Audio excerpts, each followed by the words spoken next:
So if you have been living what's supposed to be your dream life and you still feel empty, or you still feel like there's something missing and it's making you feel kind of crappy and confused and wondering, oh my God, is this all there is to life? I've worked so hard to have what I thought I wanted, to be feeling frustrated and sort of like empty.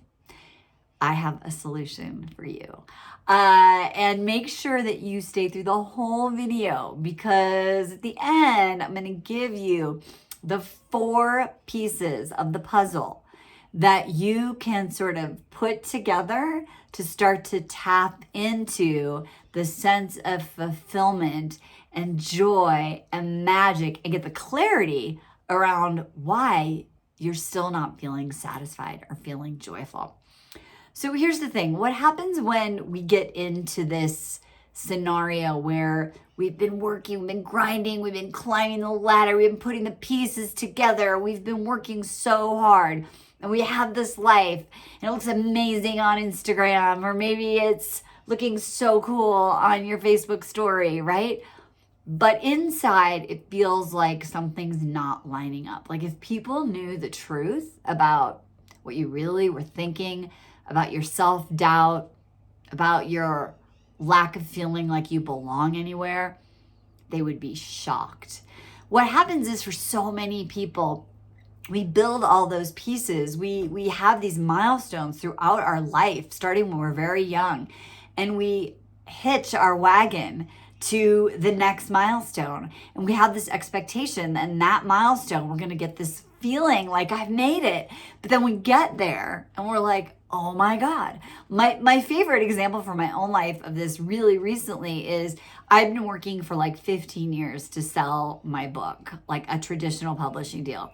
And the day that I got the call that we got the offer from Hay House Publishing, I was like, yes, it was so amazing. And what's crazy is the minute I got in that second, right, 30 seconds, maybe 20 seconds later, I was like, oh my God. What if nobody wants to read my book, right? Like, okay, now I got to write the great American novel, right? Or whatever it is. And so our brain just keeps hitching itself to these wagons of success. And in the meantime, what's going on internally is we can feel super isolated. We feel like everyone else that we see looks happier than us, especially if you're focused on what things are looking like on social media. We get passed over for opportunities, but then honestly, we're kind of like, well, kind of glad I didn't get it because I'm afraid I couldn't have performed. I wouldn't have done a good enough job, or someone would have found out the truth. You feel like you keep thinking about like the next vacation or happy hour, or when is that moment where you can just sort of numb out and detach and not really have to deal with this inner turmoil that's going on inside of you. Maybe you keep Googling things like for hours about like what's supposed to make you happy, or maybe dreams that you have, or different lifestyles, or different ideas that you have of what you think maybe would be the one thing that would finally make you happy. Maybe you think it's something like creating a new career or finding a relationship. And so you think that if you change that one external thing, then maybe that would be it. So rather than attaching your wagon to that one path, you just find another wagon and you start getting hitched to that one, right? The bottom line is we're constantly chasing this external thing. And when we get it or we don't get it, we feel really feeling super unsatisfied and super scared, and start to wonder, is this all there is to life? What have I been working so hard for? The bottom line is that nagging voice in your head, it seems like the more you have and the more you should be happy, the louder and louder it gets. It criticizes you. It tells you maybe you're an imposter. It tells you that you don't get to have everything that you really want, that you should be grateful for what you have, to stop complaining, to stay small, to stay stuck, to write it out, to wait for the right time. And what happens as a result of that is we kind of get on edge, right? So not only do we start to kind of like feel dissatisfied inside, that anxiety or that dissonance between what is on the outside and how we're feeling on the inside makes us kind of angsty. So we might snap at people we care about. We get burned out. Like, I can't keep working like this. Maybe we get passed over for promotions where before, like, we always got what we wanted. We get overwhelmed. A lot of times we also feel a lot of just like lingering grief or sadness or nostalgia for the way things used to be. Sometimes we're indecisive, or maybe you have a lot of FOMO, like you're constantly indecisive about what you should do and you're just afraid to be because you feel like you don't want to miss out on the next opportunity. Maybe even you want to get invited to stuff, but then you don't really ever feel like going because you don't feel like you really belong or know what to do. The bottom line is everything feels so out of alignment, even though everything that we thought was going to create that internal feeling of joy and satisfaction is right in front of us. So why is this important? It's important because life is short. And if we don't connect to that feeling of being able to resource, right, to source internally our joy, our peace, that vitality, then we will be forever looking outside of ourselves. And we get to a certain age and we realize that strategy still isn't working. And if it hasn't worked yet, filling up the hole in your soul with more stuff or more accomplishments or more trips or more jewelry or more clothes, we realize it's not the answer to really creating a meaningful, fulfilling life. So what do we do to actually solve this problem?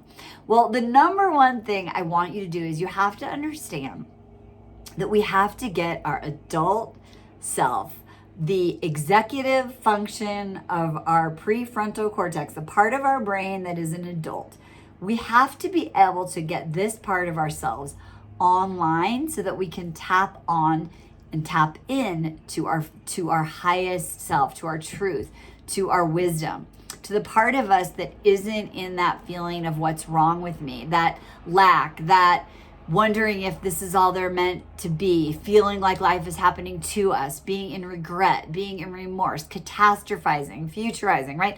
All of that internal angst takes us further and further away from how are we going to actually solve this problem, because it is a problem that is actually solvable.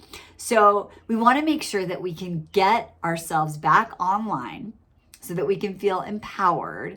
And with that sense of empowerment, we can then create the clarity we need to actually start looking at, if I get rid of all the shoulds in my life and I start actually designing a life intentionally that is a match for my soul, for who I am today and who I want to be and the life that I want to have, how would I do that? How would I start to actually create and architect an ideal life that might give me the sense of fulfillment? Because the way to that is through connecting to the home and the peace and the fulfillment and the joy inside of ourselves, right? So we want to find a way to do this where we are acting from our highest self, our adult self, and that the process of discovery is one that brings us joy rather than cycling us back into fear, overwhelm, self-doubt, beating ourselves up, regret, remorse. Do you see how frustrating and unfulfilling that can be? Rather than starting from the inside out to create a sense of purpose, meaning, fulfillment, and joy, not only when you get there, but along the way, so that as life throws you things, you don't get completely derailed and you feel like you're living the best, most possible, amazing life that you can live, even while you're in the discovery process. Okay, so how do we do it?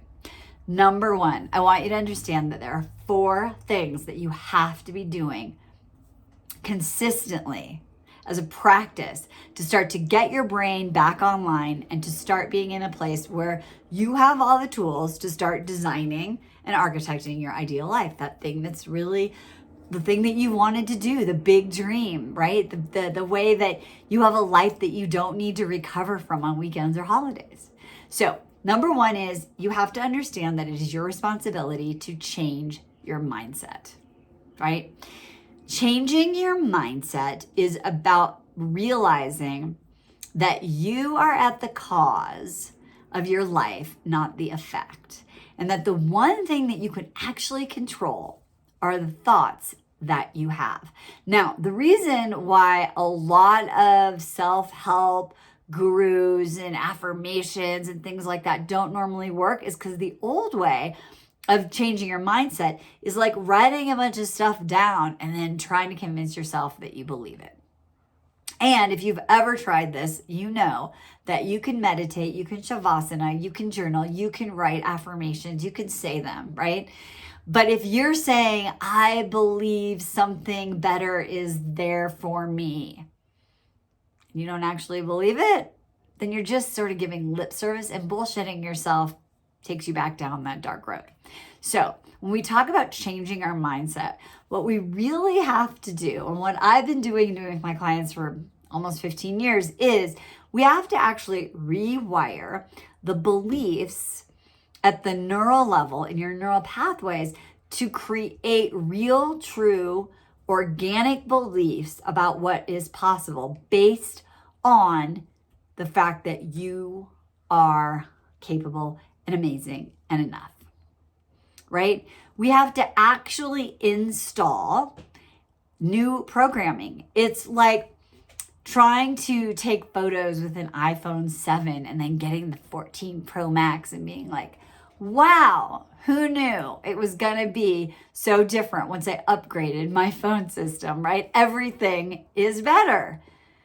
So instead of trying to think your way out of your thoughts by force or will or just determination, the important piece is to stop lying to yourself about those things. Stop trying to believe those things and start really looking at how can I rewire my neural pathways so that my beliefs really align with the truth.